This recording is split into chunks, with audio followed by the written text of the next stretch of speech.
लोणी येथील शेतकरी गजानन पांडुरंग होले यांच्या शेतातून देवगाव प्रकल्पाचा मुख्य कालवा गेल्यानंतर 35 ते 40 वर्षे उलटूनही मोबदला मिळालेला नाही।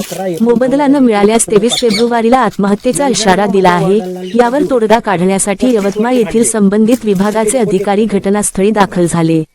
गेल्या काही वर्षापासून सातत्याने या ठिकाणी शेतकरी पाटबंधारे विभागाकडून मदत मिळण्यासाठी संघर्ष करत आहे। त्यांच्या शेतातून हा कालवा गेला, देवगाव प्रकल्पाचा कालवा गेला, तरी त्यांना मोबदला मिळाला नाही। त्याबद्दल त्यांच्या वडिलांनी 30-35 वर्ष पाटबंधारे विभागाकडे सातत्याने प्रयत्न केले, पण त्यांना मोबदला मिळाला नाही। आता त्यांचा मुलगा हा सुद्धा 5-6 वर्षापासून सातत्याने प्रयत्न करत आहे मोबदला मिळवण्याचा, पण त्यांना मोबदला मिळाला नाही। आता या ठिकाणी त्यांना मोबदला मिळत नसल्यामुळे त्यांनी आत्महत्येचा इशारा पाटबंधारे विभागाला व शासनाला दिला आहे।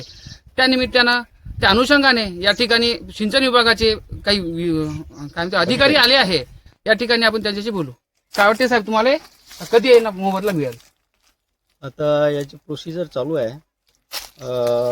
आमचे कार्यकारी अभियंता यांनी आज मला व्हिजिट करायला सांगितली त्यांच्या शेताची, त्याप्रमाणे मी केलेलं आहे आणि शासनाच्या नियमाप्रमाणे यांना प्रोसिजर झाल्यावर मोबदला त्वरित मिळू शकेल। अंदाज काय वाटतं तुम्हाला, किती वर्ष लागेल? आता एवढे वर्ष झाले, शेतकरी आहे, शेतकऱ्याचे वडीलही बऱ्याच वर्षापासून सातत्याने मोबदला मिळवण्यासाठी प्रयत्न करत होते, आता हे शेतकरी करत आहे, तुम्हाला काय वाटतं?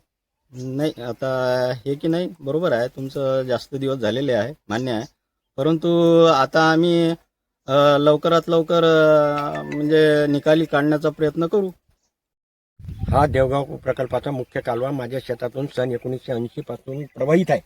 याची निर्मिती 80 मध्ये झालेली आहे। तेव्हापासून आमच्या कुटुंबाला कोणत्याही प्रकारचा याचा मोबदला दिला गेला नाही। 1 हेक्टर 1 चटार एवढी जमीन प्रशासनाने घेतलेली आहे।